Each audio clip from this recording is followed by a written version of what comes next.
Bismillahirrahmanirrahim.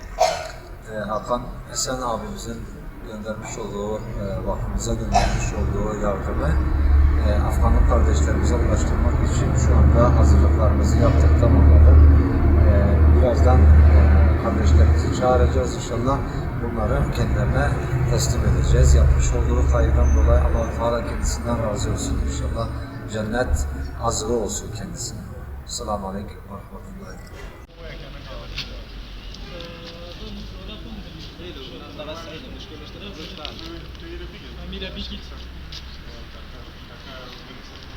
Mobilier.